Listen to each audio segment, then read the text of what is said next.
Sean bienvenidos, mis amados hermanos. Es un gusto verles y que juntos podamos compartir la palabra del Señor. La palabra nos dice en el libro de los Hechos que el pueblo de Dios se reunía cada día y compartían el pan. Sí es verdad que compartían lo que era la cena del Señor, los alimentos, pero el pan más exquisito era la palabra. Esa palabra que traía ese consuelo que tanto necesitábamos en ese tiempo y que hoy lo necesitamos. Y digo, lo necesitábamos en ese tiempo porque somos un cuerpo en Cristo. Amén. Y cuando usted lee la historia del pueblo de Dios, bueno, yo me alegro al ver las maravillas que Dios hacía con mis hermanos antes, pero también me duele en sus persecuciones y sus luchas. ¿Y sabe por qué? Porque somos parte del mismo cuerpo. Hermano, pero ellos ya vivieron hace mucho tiempo, ¿sí? Pero yo no sé si usted ha llorado cuando lee alguna historia en la palabra del Señor. Por ejemplo, Pablo, su travesía en los viajes al evangelizar y cómo sufrió. A veces me ha llevado a quebrantar mi corazón. Y no porque haya estado ahí, pero uno puede sentir ese dolor, como ahora en día uno se preocupa y siente el dolor por sus hermanos en esos países donde están siendo perseguidos. Uno se alegra cuando se escucha de que en algún lugar se está predicando la palabra de Dios. No sé si a usted le pasa. De repente vamos en el bus y alguien se paró a predicar, ¿sí? Yo me alegro. Bueno, claro, siempre y cuando se levante un hijo de Dios, porque hay mucha gente perversa que se levante para poner en mal el evangelio.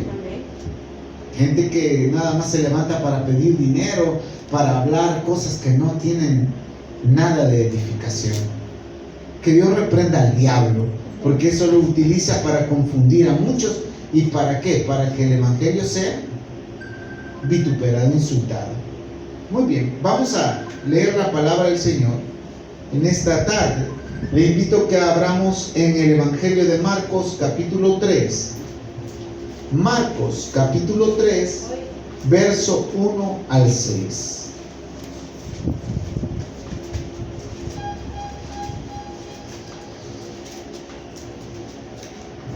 La palabra de Dios la leemos como está escrita en Marcos capítulo 3, versículo 1 al 6. Dice así, como está escrito: Jesús entró de nuevo en la sinagoga y vio a un hombre que tenía una mano deforme. ¿Cómo tenía la mano? Deforme. Como era el día de descanso, los enemigos de Jesús lo vigilaban de cerca. Si sanaba la mano del hombre, tenían pensado acusarlo por trabajar en el día de descanso. Jesús le dijo al hombre con la mano deforme: ven y ponte de pie frente a todos. Imagínense ese cuadro ahorita. Luego se dirigió a sus acusadores y les preguntó: ¿permite la ley hacer buenas acciones en el día de descanso, o es un día para hacer el mal? ¿Es un día para salvar la vida o para destruirla? Pero ellos no quisieron contestarle. Jesús miró con enojo a los que lo rodeaban, profundamente entristecido por la dureza de su corazón. Entonces le dijo al hombre: extiende la mano. Así que el hombre la extendió y la mano quedó restaurada. ¿Cómo quedó? restaurada. Los fariseos salieron enseguida y se reunieron con los partidarios de Herodes para tramar cómo matar a Jesús. Padre, Dios Todopoderoso que ves, Señor, nuestra situación y condición, que examinas, oh Dios, lo profundo del alma y el corazón, ves la necesidad nuestra. Te pedimos, Señor, tengas misericordia y hables, pero no solamente que hables a nuestro ser, sino que, oh Padre Celestial, puedas llegar, mi Dios, a transformar, a regenerar, a restaurar, Señor, la comunión contigo, mi Dios, en una perfecta armonía, Señor, al darnos una manera adecuada, correcta, perfecta, como es tu voluntad, al actuar y pensar en esta tierra. Bendito seas, mi Señor, que la gloria sea por siempre y para siempre a ti, divino Rey Jesucristo. Amén. Pueden sentarse.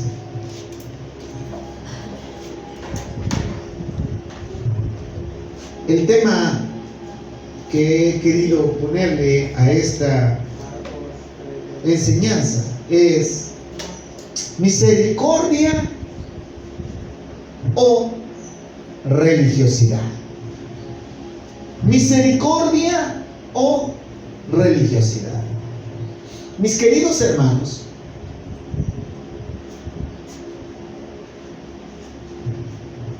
las dos palabras no tienen absolutamente, oiga bien, nada que ver cuando se trata de la verdad, lo genuino que se haga. Dios ve y examina las intenciones de cada uno de nosotros, el corazón. Una persona puede hacer unas cosas buenas para su prójimo, pero tal vez tenga interés. Entonces ya eso ya no es genuino. La persona lo está haciendo para alcanzar lo que es un interés, algo mezquino. Otra persona lo haga para ayudar a otras personas, pero puede ser obligación. Por ejemplo, en las cárceles sacan a algunos reclusos para andar limpiando las carreteras, las calles, para andar recogiendo los desperdicios, la basura que lamentablemente muchos de nosotros tiramos, que no debería ser así, ¿sí? Debemos de tener esa buena cultura de guardar la basura en nuestro bolsón, en una bolsita, y cuando lleguemos al basurero, pues aventarla. Eso es muy correcto, ¿sí? No que lo que se hace hoy en día es, se termina de comer y se avienta y se contamina el ambiente. Pero le pregunto yo, esa persona que parece que está ayudando, se está sirviendo a su prójimo, y sí lo está haciendo, pero está ahí porque él quiere, está ahí porque él lo tiene, y está haciendo una buena obra, ¿sí? Entonces, pareciera que va de la mano la misericordia y la religiosidad. Cuando hablamos de religiosidad, la palabra del Señor nos menciona que la religión, o sea, la práctica, la costumbre, que eso significa religiosidad, es ayudar a los demás. O sea, que nuestra costumbre sea ayudar a los demás, pero no por un interés. ¿Y eso por qué dice eso? De que religiosidad son costumbres, y es la costumbre de un hijo de Dios hacer el bien, pero no por imposición, no por interés, sino porque eso debe ser natural en un hijo y en una hija de Dios. ¿Sí o no? No, porque me vean. A ver, voy a ayudar, tómenme la foto, miren, ahorita tómenme el video para que me vean que yo ahorita voy a hacer una buena acción. Eso no es correcto.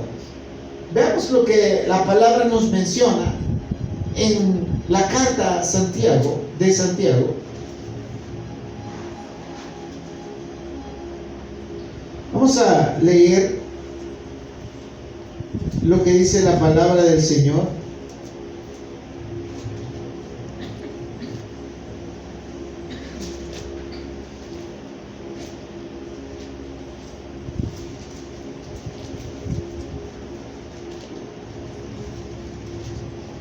¿Lo tenemos? Sí. Santiago, muy bien.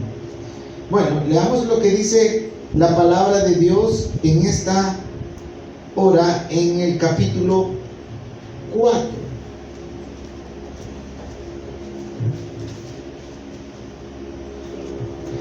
¿Qué es lo que causa las disputas y las peleas entre ustedes? ¿Acaso no surgen de los malos deseos que combaten en su interior? Desean lo que no tienen, entonces traman y hasta matan para conseguirlo.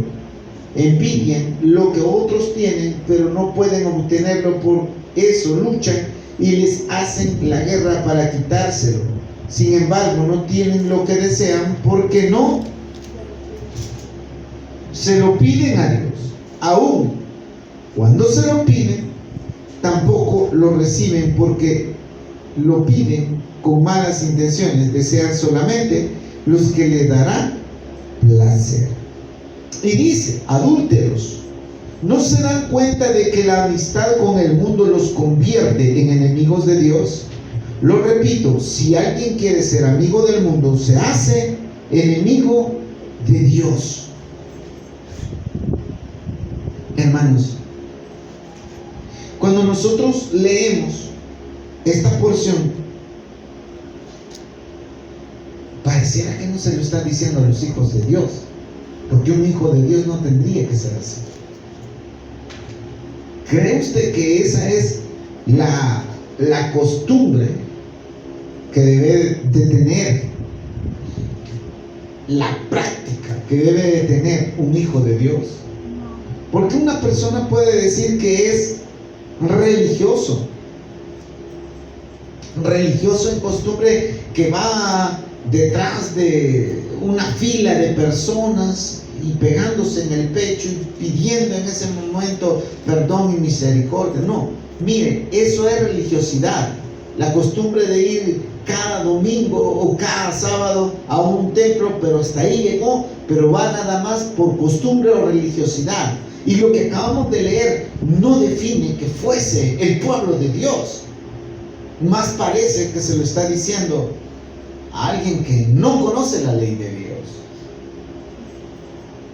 La práctica, que no tiene que ser religiosidad, sino algo natural. Oiga bien, no debe de ser por un simple momento de imposición o tradición que una, oiga bien, organización le haya puesto, sino porque es algo genuino que nace del corazón. La palabra nos dice en el mismo Santiago, oiga lo que dice. Mire lo que dice en el verso 19 del capítulo 1 de Santiago. Y esto es la verdadera vida. No es religión, sino que, oiga, la verdadera vida del Hijo de Dios no es una tradición. Si se vuelve una costumbre ayudar, va a ser algo nato, pero no porque me vean, no porque quedar bien con los demás, sino que ya eso es porque la naturaleza espiritual de Cristo está en nosotros. Jesucristo, su naturaleza era ayudar, servir, salvar, sanar. Y dice Santiago 1:19: mis amados hermanos, quiero que entiendan lo siguiente: todos ustedes deben ser rápidos para escuchar, lentos para hablar y lentos para enojarse. Aleluya. Así debe de ser un hijo de Dios. El enojo humano no produce la rectitud que Dios desea. Así que quiten de su vida todo lo malo y lo sucio y acepten con humildad la palabra que Dios les ha sembrado en el corazón, porque tiene el poder para salvar su alma. No me voy a detener, hay mucho que hablar acá, pero quiero nada más leer esta porción. La palabra de Dios ella misma se da a entender. El verso 22 dice: no solo escuchen la palabra de Dios, tienen que ponerla en práctica.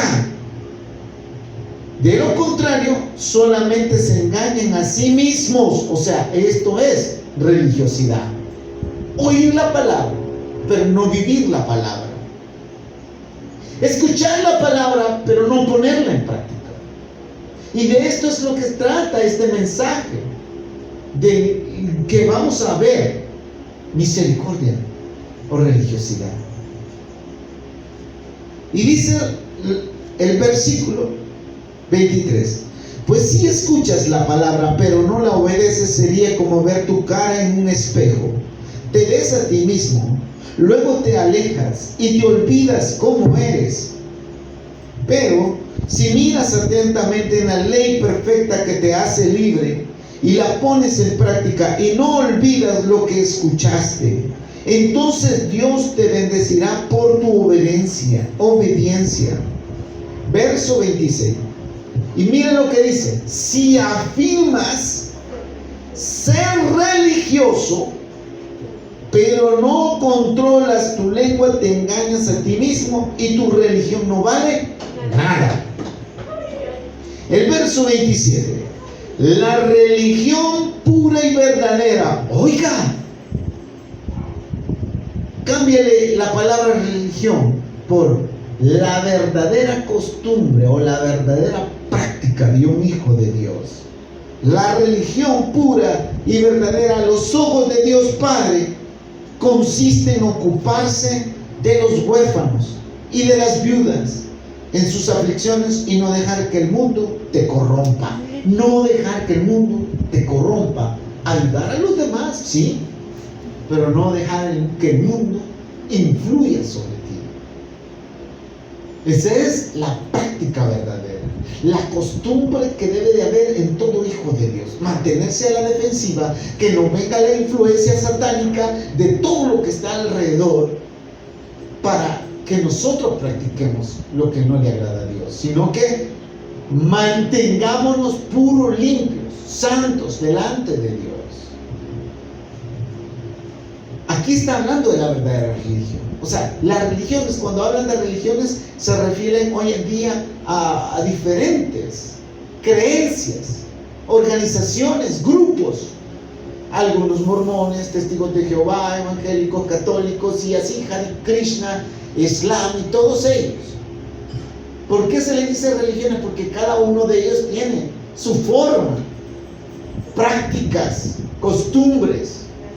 Mas la verdadera costumbre o práctica es vivir en santidad y ayudar a los demás. Es lo que dice la palabra.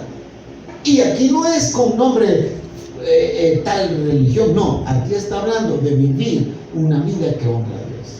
Eso es lo que no entendían los fariseos y los que eran detractores de Jesús.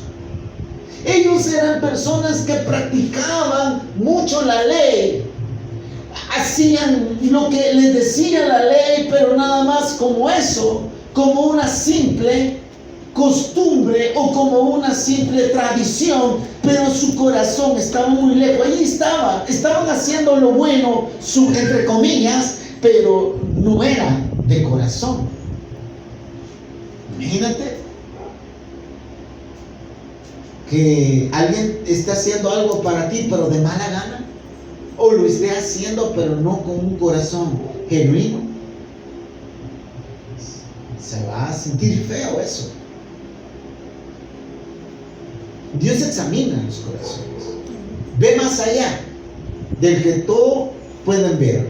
Jesucristo, cuando vio que aquella anciana iba a dar las dos blancas, estas dos monedas, dijo: ella ha dado más que todos los demás. O sea que él vio el corazón, vio su ser, vio lo que estaba viviendo esta mujer y sabía que había dado todo y los demás habían dado solo sobras. Y aunque a los ojos de los demás aquellos habían hecho más, porque daban más y eran dignos de admiración, para Dios eso no valía. Qué triste hoy en día que los hijos de Dios, el pueblo de Dios, le da las obras a Dios. Como quien dice, ahí está, ya cumplí, aquí está, mira, confórmate. Dios ve. Y dirá algo, ¿y usted cómo sabe que yo lo sé? No, yo no lo sé, yo estoy hablando de que muchos estamos así, dándole las obras, y me incluyo para que no digan, no, él se cree muy santo, él como él no peca. No, me incluyo. Le estamos dando a Dios las obras, no lo mejor. Mira, Dios no necesita que tú tengas dinero, seas rico, que tú tengas una profesión. No, si yo fuera odontólogo, fuera a ayudar a toda la gente allá de bajos recursos y les hablaría de Cristo. Dios no necesita que seas odontólogo o esperes ser graduado de odontólogo para andar predicando, ayudando a los demás. Lo poco que Dios nos ha dado, lo podemos utilizar como aquel que le dio un talento, ese talento, ponerlo a trabajar y no enterrarlo. Entonces veremos que es no religiosidad, sino misericordia. Entonces sabremos que es ayudar de corazón y no por costumbre o por tradición, para que me vean o para apaciguar mi conciencia o para que Dios diga, bueno, más o menos ahí anda. Dios ve el corazón. Y la palabra nos dice en Hechos capítulo 20, verso 35. Hechos capítulo 20, verso 35. Mire, cuando estaba preparando este mensaje, yo decía, Señor, ¿pero por qué? ¿Por qué quieres que hable sobre esto? No lo sé yo, mas sin embargo Él sabe cómo nos está hablando a todos y cada uno de nosotros. Tanto a los que van a oír este mensaje a través de las redes sociales, como los que estamos acá. Dice el 20 del capítulo de Hechos, verso 35. Oiga lo que dice. Y he sido un ejemplo, dice el apóstol Pablo, a los hermanos de Éfeso. Y he sido un ejemplo constante de cómo pueden ayudar con trabajo y esfuerzo.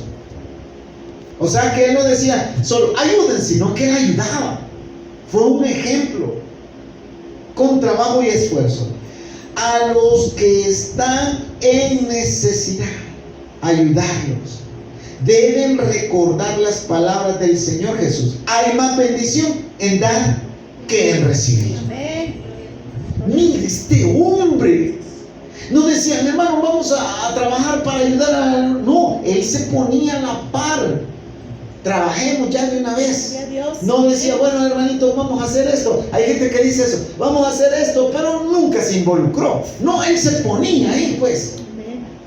Si era de trabajar sembrando, imagínense, haciendo carpas para reunir dinero y ayudar a los hermanos, él lo hacía. Porque esa era la profesión, o sea, él hacía eso.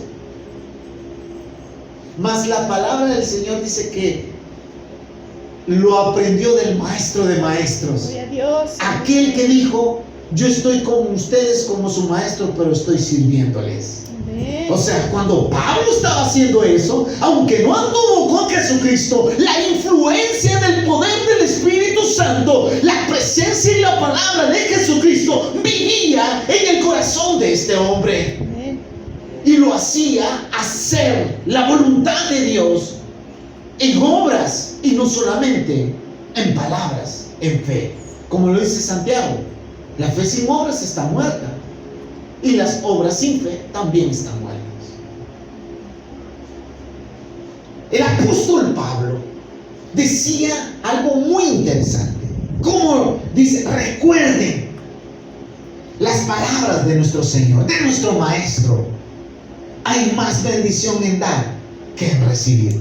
Mire, hermano, yo he estado buscando, ¿y dónde está esa porción? ¿Dónde está? Mire, hay muchas palabras que, como dice el apóstol Juan, muchas cosas, obras, palabras que él dijo o él hizo milagros que no se anotaron.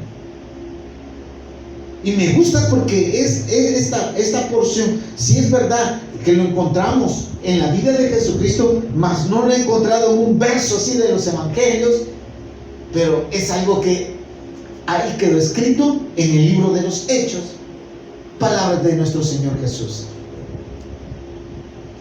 Hay más bendición en dar que recibir. Ay, hermano, a mí que me gusta más que me dé. Mira que a mí, que cuando me dicen, vamos a ayudar, no, vamos a que te den, sí, estamos ahí. No seamos como el asadón que solo es para adentro, seamos también palas, que la pala jala y da, ¿sí? El asadón solo agarra y jala para adentro. Que Dios nos ayude a llevar en práctica la enseñanza del Maestro. Y dice Mateo capítulo 9, verso 12 y 13. Mateo 12, capítulo 9, verso 12 y 13.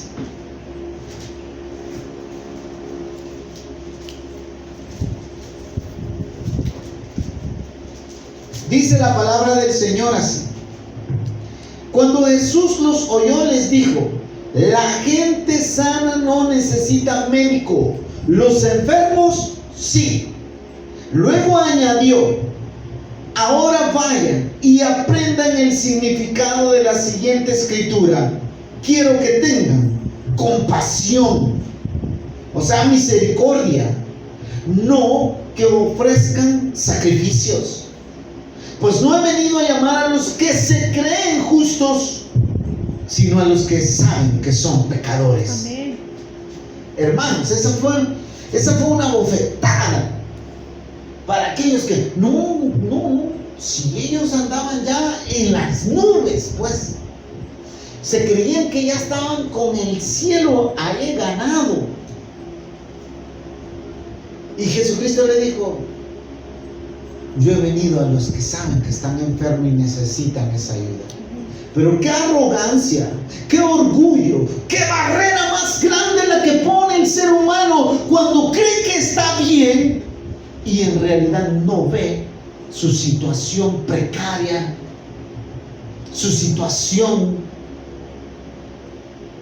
cómo está de crítica delante de Dios. Esa es una condición muy triste, hermanos. Que alguien piense que está bien delante de Dios y es un arrogante, un ególatra, un orgulloso, sabe que sabe, mire, muchos saben que están mal, pero defienden su postura. ¿Cómo puedes ayudarle a alguien que no quiere reconocer que está mal? ¿Cómo puedes extenderle la mano y decirle: mire, espérate, quiero compartirte, esto no está bien? Pero ¿y por qué lo dices? No, usted lo agarra y empieza a través de la palabra de Dios a decirles que la palabra, no le va a decir usted, es que yo pienso, es que yo opino. No, mira lo que dice la palabra, mira lo que está escrito aquí. Pero una persona que es así, miren, es como los fariseos, que los fariseos tenían al propio Dios enfrente, a Jesucristo, y para ellos echaba fuera demonios con la ayuda del diablo, según ellos. Sáquelos de ahí, pues. Qué triste es que alguien le llame a lo malo bueno y a lo bueno malo. Qué triste. Jesucristo le decía: yo he venido a los enfermos porque ellos necesitan ser sanos. Pero alguien que se cree sano, ¿cómo? Los que se creen sanos son los que están más enfermos muchas veces. los que creen que no tienen ni un error. Vamos aprendiendo en esta vida. Nacemos aprendiendo y morimos todavía aprendiendo. No puede decir que ya lo sabe todo, que no necesita la ayuda de nadie. Mucho menos decir que no necesitamos la ayuda de Dios. Jesucristo le estaba diciendo: vayan y vean qué significa tener compasión, ayudar, misericordia. Es más, que usted crea que es un gran santo, aunque hay personas que puedan ayunar, hay personas que puedan hablar en lenguas, hay personas que puedan profetizar, hay personas que puedan hacer todo lo que quieran hacer. Si no tienen misericordia y compasión, eso de nada les sirve. El apóstol Pablo, en su carta a los Corintios, habla de que la persona puede hacer muchas cosas buenas, pero si no tiene amor, nada es. Amén. La palabra también nos enseña acá. Oigan, estamos en Marcos, capítulo 3, verso 1. Porque dirán algunos: bueno, el hermano no tocó el mensaje de Marcos. Sí. Mire cómo dice el verso 1. Jesús entró de nuevo en la sinagoga y vio a un hombre que tenía una mano deforme. Me llama la atención que él entró en la sinagoga. ¿Y qué era una sinagoga? Era un lugar en donde se reunían para estudiar la palabra, para aprender cuál era la voluntad de Dios para sus vidas. Era un lugar como en el que estamos ahorita reunidos, que venimos aquí no a pajarear, a ver qué pasen los pájaros. No venimos aquí a un club social. Sí, vengo a ver a la Chanita, sí, que solo aquí puedo encontrar y verla. Vengo aquí, pues no tengo nada que hacer, a pasar el tiempo. No, venían con un propósito. ¿Cuál es tu voluntad, Señor? ¿Qué quieres que haga? Miren lo paradójico, miren lo irónico, que cuál era la voluntad de Dios: que ayuden a sus hermanos, que den al necesitado, que aquel que está enfermo reciba sanidad, que puedan encontrar misericordia y ayuda. Pero ¿qué pasaba en este preciso momento? ¿Dónde estaban todas esas enseñanzas? Estaban en un lugar donde se supone que iban a aprender misericordia, compasión y cómo ayudar a su prójimo. Pero ¿cuál era la actitud de ellos? Dice que él entró en la sinagoga, un lugar para aprender sobre la palabra de Dios. En la religiosidad, oiga bien, en la religiosidad, una persona oye la palabra, pero no la pone en práctica. Hay que ayudar al necesitado. Sí, hay que ayudarle. Hay que apartarnos del pecado. Sí, hay que apartar. O sea, lo oye, lo aprende, se lo memoriza, pero a la hora de las horas no lo pone en práctica. La religiosidad, una persona que oye la palabra, pero lamentablemente usa esa palabra para juzgar. Usa la palabra: no, mira, esto es lo malo. Entonces viene y se hace superior al otro y empieza a acusar al otro. Aquí la palabra dice, para acusar, en vez de ayudar, para acusar. Y algunos, lamentablemente, usan la palabra de Dios a su conveniencia, para justificarse en algunas cosas que andan mal. Agarrar la palabra de Dios, escuche, e interpretarla de una manera errónea.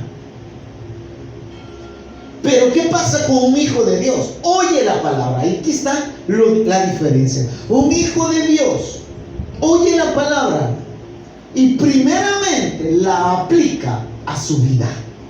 ¿Oyó? Antes de ayudar a otro, antes de corregir a otro, primeramente aplica la palabra de Dios a su vida. Eso es lo que hace un hijo de Dios. Agarra la palabra, oye la palabra, se la aprende, pero primero hace mella, quiebra aquello que está duro, transforma aquello que está dentro de su corazón, esa palabra, y después también oye la palabra y exhorta. O sea, exhortar no es regañar, no es acusar, no es hacerle ver el mal nada más, sino que también darle la medicina al enfermo, darle la solución, darle la ayuda. Mira, voy a orar por ti. Mira, voy a ver cómo hago para que salgamos adelante. No te voy a dejar tirado. Eres mi hermano, eres mi hermana. Voy a ver cómo hago para que podamos salir adelante. Eso es hacerle ver el error que tiene su hermano, pero también ayudar, exhortar y edifica. En lugar de destruir, usa la palabra para edificar. Qué hermoso eso. ¿Ve la gran diferencia entre religiosidad y misericordia? Entre un religioso y un hijo de Dios. Pero ¿qué pasa? Yo me pongo a pensar. Era el día de descanso y aquel hombre con la mano deforme, yo no sé cómo estaba. He visto personas y me causa gran dolor verles que no pueden pues desarrollar los trabajos, desenvolverse de una manera como lo hacemos nosotros, que tenemos bien las manos. Y ahí está ese hombre y los enemigos viendo conociendo a me imagino que pensaban ellos, conociendo a va a querer sanar.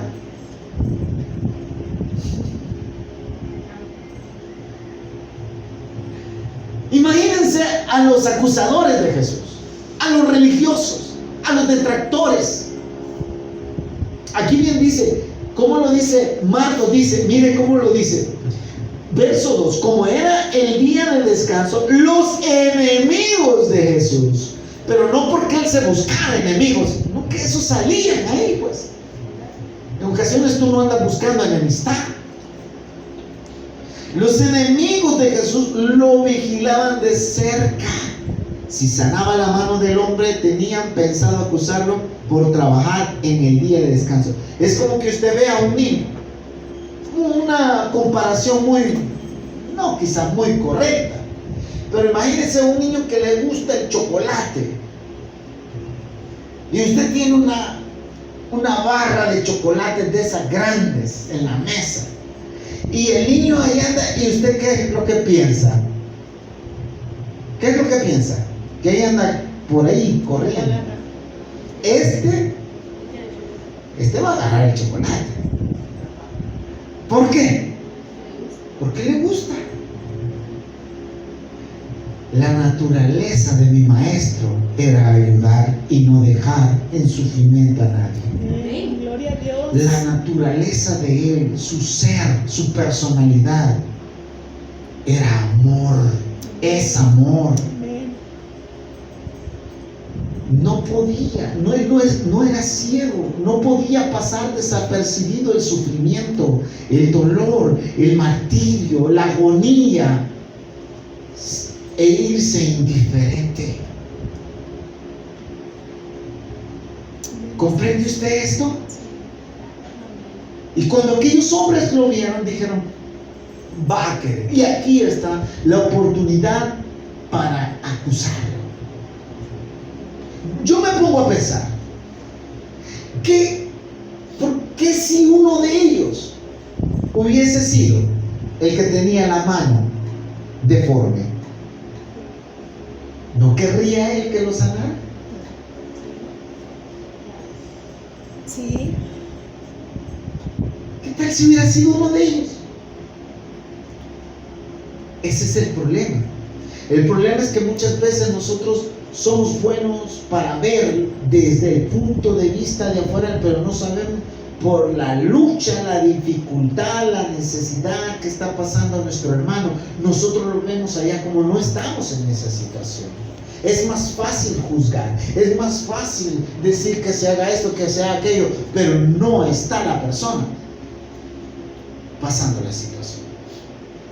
Miren, me recuerdo un presidente aquí. Bien, le hicieron una entrevista y yo vi esa entrevista la prensa, el noticiero le dice, mire, presidente, los delincuentes andan ahí, andan matando en los microbuses, andan robando. Y dice, y pues la gente está muy preocupada, asustada. Dice, ¿y qué puede ser? ¿Y sabe lo que dijo? Ahí déjenlos, de algo tienen que vivir. Y yo me puse a pensar, como él no anda en los microbuses, como a él no le están robando, como a él no está exponiendo su vida. Los fariseos, como no eran ellos los que tenían el problema de esa enfermedad, no sabían el sacrificio, la lucha con la que batallaba aquel hombre día tras día al desenvolverse en una vida normal que no era para él normal, porque era normal al no tener su parte bien, su extremidad bien. Se le hacía más difícil. Necesitaba descansar de esa tribulación.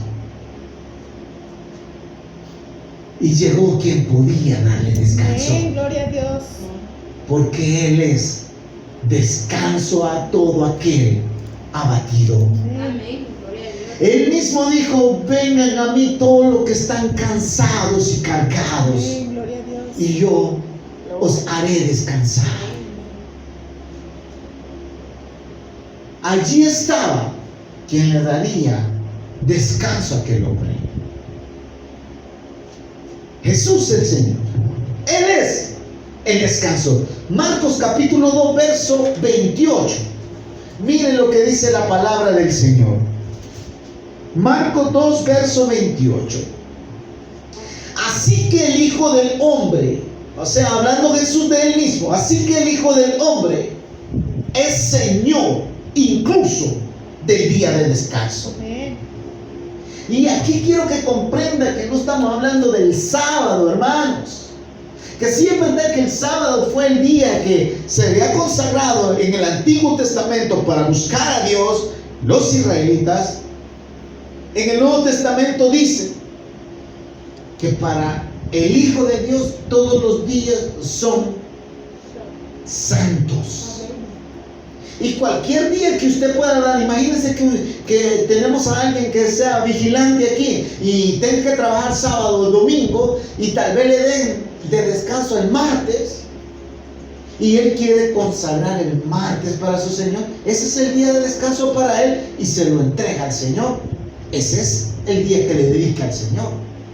No vamos a decir, no, como no es sábado, como no es domingo. No. Es consagrar un día para el Señor. Entregarse, buscarle de todo corazón. Dar lo que a Él le corresponde. Fíjese que Jesucristo mismo es nuestro descanso. ¿Descanso de qué, hermano? Bueno, veamos, de los pecados que nos atribulaban. Romanos 6:23. Vamos corriendo. Porque sí, son varios versos los que nos demostrarán que Jesucristo es nuestro descanso. Romanos capítulo 6 verso 23 dice la palabra del Señor: pues la paga que deja el pecado es la muerte, pero el regalo que Dios da es la vida eterna por medio de Cristo Jesús nuestro Señor. El regalo, la salvación, el descanso para una vida eterna. Esa agonía que nos tenía nuestra alma en pecado y maldición, Dios nos trajo el descanso. Gloria a Dios, amén. Y el descanso es salvación en su Hijo amado Jesús, dijo el Padre, y por él vida eterna. Amén. A Dios sea la gloria. Gloria a Dios. Veamos lo que dice Gálatas 2:16. Gálatas capítulo 2 verso 16. Carta a los Gálatas capítulo 2 versículo 16. Dice así: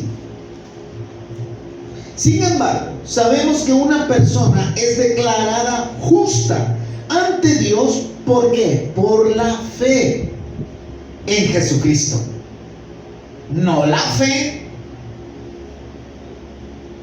en San Jerónimo, en María, No la fe en Pedro, solo en la fe en quién, Jesucristo. en Jesucristo. Amén. Si alguien dice que tiene fe en otro, menos en Jesucristo, está equivocado.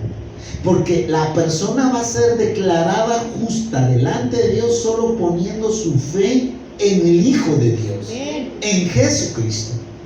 ¿Y por qué lo dice? Porque aquí lo habla la palabra. Así es. Sin embargo, sabemos que una persona es declarada justa ante Dios por la fe en Jesucristo y no por la obediencia a la ley. Y nosotros hemos creído en Cristo Jesús para poder ser declarados justos ante Dios por causa de nuestra fe en Cristo y no porque hayamos obedecido la ley, o sea, por obras. Pues nadie jamás será declarado justo ante Dios mediante la obediencia a la ley. Aquí no está hablando de la ley del gobierno, no está hablando solamente de la ley de los judíos, de los 10 mandamientos. Está hablando de que una persona no puede ser salva por decir nada más que sus obras lo van a salvar, porque siempre tendrá pecado. El único que puede presentarnos sin pecado delante de Él, Padre, es el Hijo, Amén. Jesucristo. Amén. Ahora, ese es el descanso. Dice la palabra, oiga bien, en Hebreos capítulo 2, verso 14,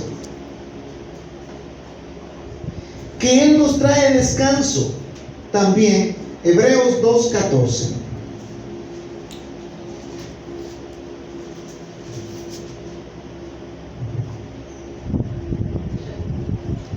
Debido a que los hijos de Dios son seres humanos, hechos de carne y sangre, el Hijo también se hizo de carne y sangre. ¿De quién está hablando aquí? Jesús. De Jesús.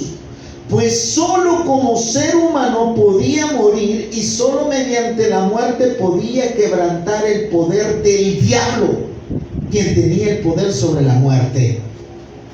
¿Oyó eso? Verso 15. Únicamente de esa manera el Hijo podía libertar a todos los que vivían esclavizados por temor a la muerte. Él nos trajo el descanso de ese temor. Amén. O sea, Jesucristo es el descanso ¿de qué? Para los enfermos cuando encontraron sanidad. Para los que estaban condenados, para los que estábamos condenados. Para esa culpa que nos vivía atribulando.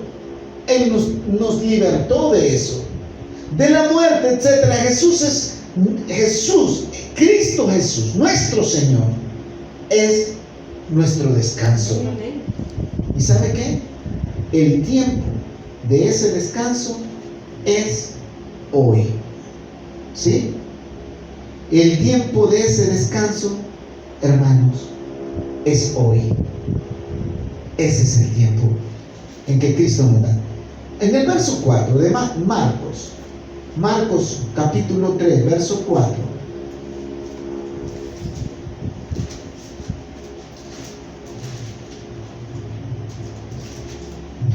Luego se dirigió a sus acusadores y les preguntó: ¿permite la ley hacer buenas acciones en el día de descanso o es un día para hacer el mal?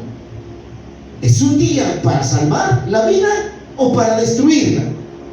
Pero ellos no quisieron contestarle. Jesús preguntó, ¿y cuál fue la respuesta? No dijeron nada. ¿Y sabe por qué no dijeron nada? Porque ellos no tenían disposición en que Jesús ayudara a otro. Como ellos estaban bien. Porque ellos no tenían esa disposición. Porque ellos no les interesaba si aquel podía seguir más enfermo. O sea, el punto es, ese día hay que respetarlo, y como hay que respetarlo, que no lo sanen. Algunos dirían, pero pudiera haberlo sanado otro día. El día de la salvación es hoy. Amén. El mañana no lo sabemos, ¿sí? Hay gente que dice, yo voy a buscar a Dios, voy a aceptar a Cristo, voy a empezar a buscar a Él cuando pase este año. ¿Quién te garantiza que llegarás al otro año? El día de salvación es hoy. Amén. Él quiere hacerlo con nosotros hoy. Mire, Jesucristo, me llama la atención el verso 5.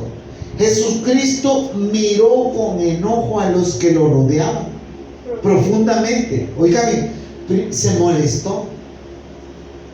Los miró con enojo. Y dice que profundamente entristecido por la dureza de su corazón. Y es que, hermanos,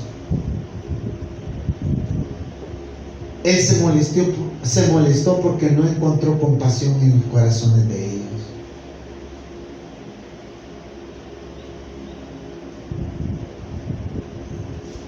Qué triste que hay personas que no ayudan y no dejan que ayuden las demás personas.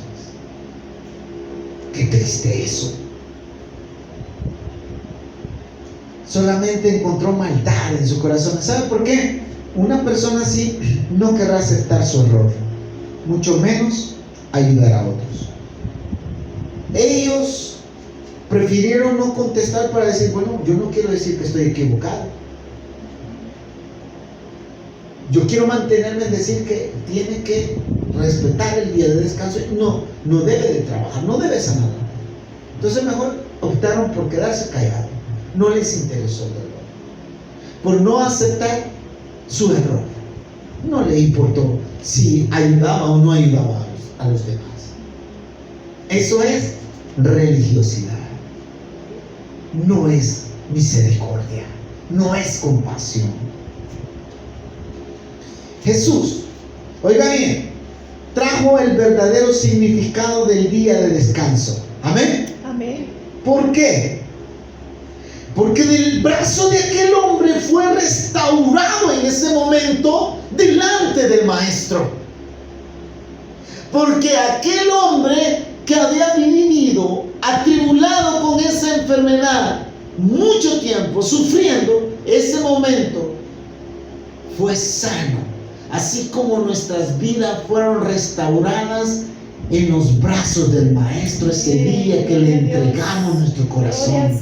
Así que andábamos pegándonos de un lado a otro con malas decisiones. Cuando llegamos delante del Maestro, Él restauró nuestra vida y trajo descanso a nuestras almas. Unificó nuestra comunión con el Padre e hizo que hubiera una constante interacción. Ahora tenemos vida en Jesucristo porque estamos en paz con el Padre. Y esto no es de nosotros, esto es misericordia, justificación de parte de Jesús, que Él nos presenta justos, aunque no seamos justos. Así es, amén. Porque hemos sido pecadores y fallamos. Pero Él es nuestro descanso. Gloria a Dios, amén. Sabemos que aunque nosotros somos imperfectos, Él es perfecto. Amén. Y que nosotros debemos de imitarlo, ser como Él. Así como lo fue Pablo. Y como Él decía, yo les di ejemplo. Porque hacía lo que el Maestro le enseñó. Qué hermoso eso, ¿no? Jesucristo dio significado verdadero a lo que es ese descanso. Mire, lo inútil de aquel brazo, lo inútil, Jesús lo convirtió en algo útil. Gloria a Dios. Alabado sea el Señor. Amén. Aquel brazo tal vez no se podía mover, estaba todo deforme. No sé si usted se ha dado cuenta de esas personas que el brazo lo ama, pero no les sirve, a veces le es de estorbo y quisieran utilizarlo. Yo me he dado cuenta de ese tipo de, ¿cómo se le llama?